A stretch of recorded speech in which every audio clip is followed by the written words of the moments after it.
सर्वेभ्यो नमो नमः। अद्य वयं कक्षाषष्ठ्याः नवमः पाठः स्वर्गतुल्यं जम्मू काश्मीरम् अस्य अभ्यासकार्यं कुर्मः। आज हम कक्षा छठे के नवमा पाठ स्वर्गतुल्यं जम्मू काश्मीरम इसका अभ्यास कार्य करते हैं। स्वर्गतुल्यं जम्मू काश्मीरम, स्वर्ग के समान है जो जम्मू कश्मीर, जो इस देश का एक राज्य था, अब केंद्र शासित प्रदेश है। तो इसके बारे में पढ़ेंगे इस पाठ में, और अब इस वीडियो में केवल अभ्यास कर रहे हैं। प्रथमः अभ्यासः, पहला अभ्यास है शुद्धम विकल्पम चित्वा लिखत। इस प्रश्न में हमें शुद्ध विकल्पों का चयन करना है। पहला है जम्मू काश्मीरम कस्य अंके स्थितम अस्ति। जम्मू कश्मीर किस के गोद में स्थित है? तो इसका उत्तर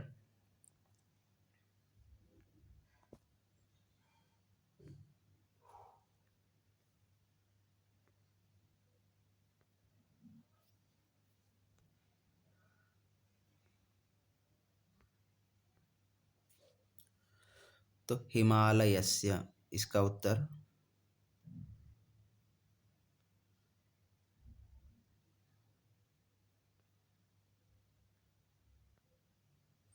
तो उत्तर है हिमालयस्य, अर्थात हिमालय के गोद में स्थित है जम्मू कश्मीर।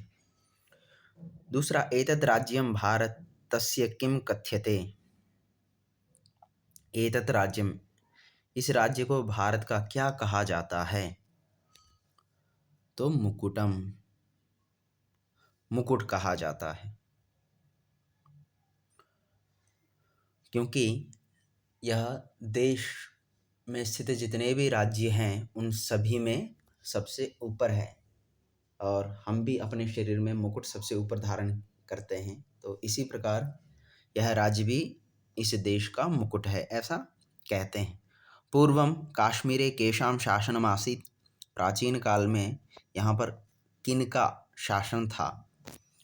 तो उत्तर है हिंदू नृपाणाम, हिंदू राजाओं का यहाँ पर शासन था। जम्मू काश्मीरस्य राजधानी का अस्ति। जम्मू कश्मीर की राजधानी क्या है? तो उत्तर है श्रीनगरम। पाठ के अनुसार भौगोलिकदृष्ट्या जम्मू काश्मीरस्य कति भागाः सन्ति। भौगोलिक की दृष्टि से, भूगोल की दृष्टि से इस जम्मू कश्मीर के कितने भाग हैं? तो त्रयः, 3 भाग, जम्मू, कश्मीर और लद्दाख पहले।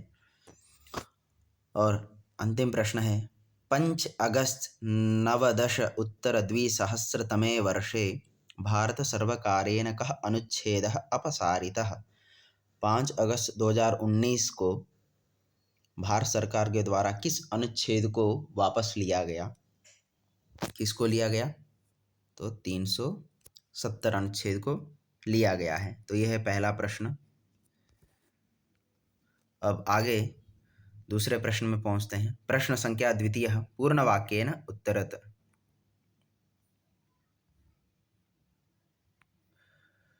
जम्मू कश्मीरस्य शोभां के वर्धयन्ति।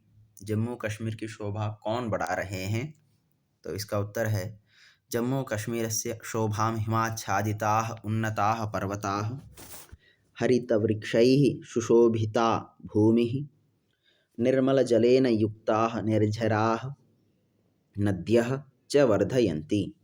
अर्थात जम्मू कश्मीर की शोभा हिमाच्छादित मन हिम से ढके हुए, उन्नताः पर्वताः ऊंचे ऊंचे पर्वत, हरित वृक्षैः सुशोभिताः भूमि हरे भरे वृक्षों से सुशोभित भूमि धरती, निर्मल जलेन युक्ताः निर्झराः अर्थात साफ जल से युक्त झरने और नदियां ही इस प्रांत की, इस स्थान की शोभा बढ़ा रहे हैं।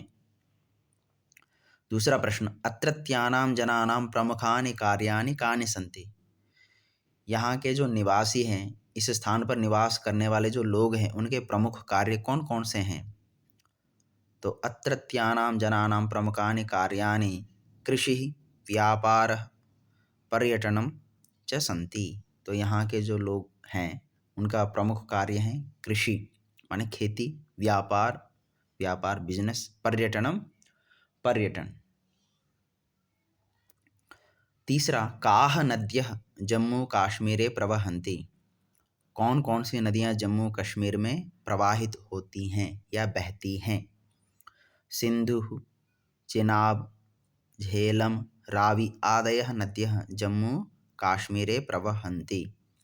सिंधु नदी, चिनाब नदी, झेलम नदी, रावी, इस प्रकार की अन्य भी नदियाँ इस प्रदेश में बहती हैं। अस्मिन् प्रदेशे कानि धार्मिक स्थलानि सन्ति। इस प्रदेश में जम्मू कश्मीर में कौन कौन सी धार्मिक स्थल हैं? अस्मिन् प्रदेशे श्री अमरनाथ गुफा, वैष्णो देवी, श्री रघुनाथ मंदिरम च प्रसिद्ध धार्मिक स्थलानि सन्ति। इस प्रदेश में अमरनाथ गुफा, वैष्णो देवी, माँ वैष्णो देवी का मंदिर और श्री रघुनाथ मंदिर यहाँ के प्रसिद्ध धार्मिक स्थल हैं। कस्मात् कारणात् अस्य राज्यस्य भिन्नं संविधानम् आसीत्। किस कारण से इस राज्य का भिन्न संविधान था?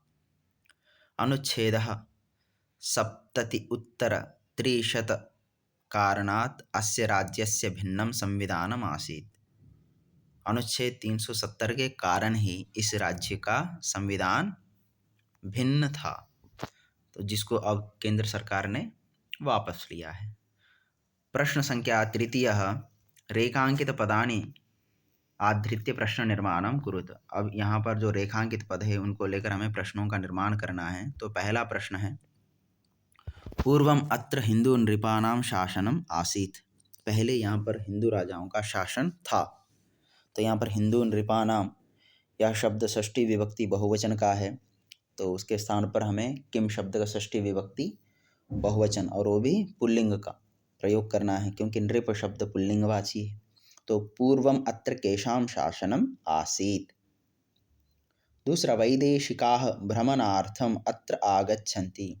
वैदेशिकाः माने विदेशी लोग यहाँ पर घूमने के लिए आते हैं।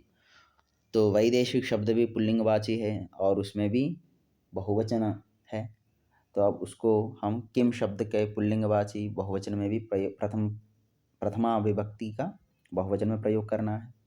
के भ्रमणार्थम अत्र आगच्छन्ति। अत्रत्या संस्कृति अति समृद्धा अस्ति। यहाँ की जो संस्कृति है बहुत समृद्ध है।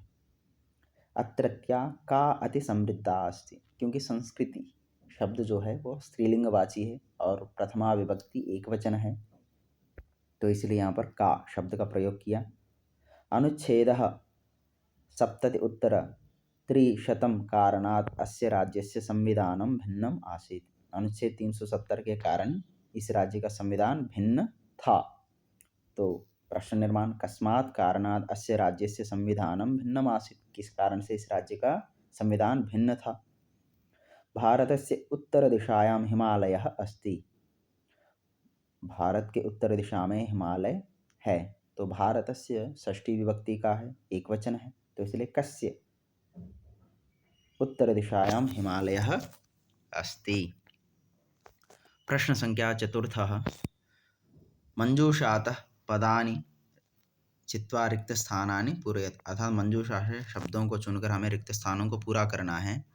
तो मंजूषा एक बार देख लेते हैं। मंजूषा, भ्रमणार्थम, घूमने के लिए, देशभक्ताः, देशभक्त, स्वरचनाः, अपनी अपनी रचनाओं को, निर्झराः, झरने, शैत्यम, सर्दी। अब एक एक प्रश्न पढ़ लेते हैं। ते नृपाः वीराः पराक्रमिणः च आसन। वे राजा, रिक्त स्थान, वीर पराक्रमी थे। तो अब इसका पहला उत्तर है देशभक्ताः। पहला देशभक्त। फिर दूसरा, श्रीनगरे सर्वदा रिक्त स्थान भवति। श्रीनगर में हमेशा रिक्त स्थान होता है। क्या होता है? शैत्यम। ये दो। फिर तीसरा, वैदेशिकाः रिक्तस्थान अत्र आगच्छन्ति।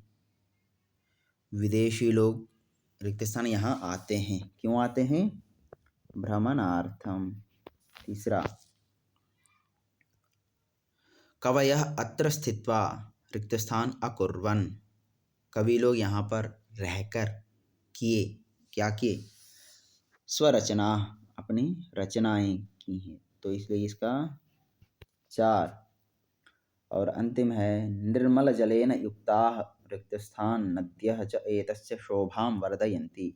साफ जल से युक्त निर्झराः नदियाँ इसकी शोभा बढ़ाते हैं।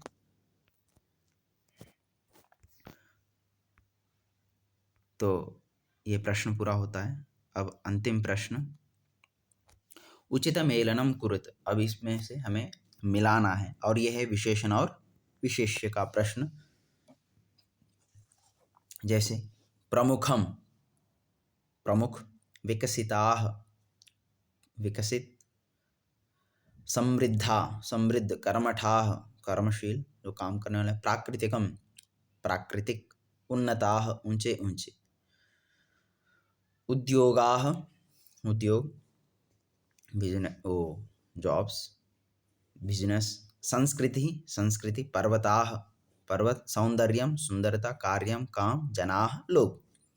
अब प्रमुखम कार्यम, प्रमुख कार्य, विकसिताः उद्योगाः, विकसित, यहाँ पर विकसित का तात्पर्य है जो बहुत ज़्यादा बढ़ गए हैं, उद्योग।